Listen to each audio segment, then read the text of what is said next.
கடவுள் நம்பிக்கை இல்லாதவர்கள் பற்றி உங்களுடைய அபிப்பிராயம் என்ன? தன்னாலேயே எல்லாம் முடியும்ன்ற ஆணவம் பிடிச்சவங்க சார். ஆணவம் பிடிச்சவங்க. ஆமாங்க ஓகே. சார்.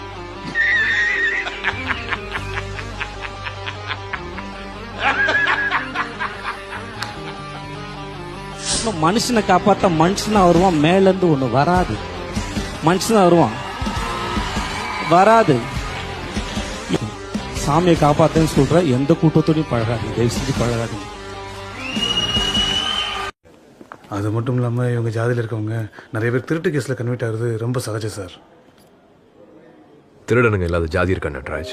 சார் உங்க ஜாதி ஏன் ஜாதின்னு எல்லா ஜாதியிலையும் பெரிய பெரிய திருடங்க இருக்காங்க. முதல்ல ஒரு ஜாதி பேரை சொல்லி இவங்க இப்படிதான் பிராண்ட் பண்றதை நிப்பாட்டுங்க. சரி சார். கண்ணில் காணாத ஜாதி மத வேறுபாடு யுகங்களாய் வேட்டையாடு அடங்கி நிற்குவார் நடிகோ ഞാൻ പെട്ടപാട് എന്റെ മുതുകിന്റെ വഞ്ചനയാൽ ഏറ്റപാട് ഞാൻ കാണുന്ന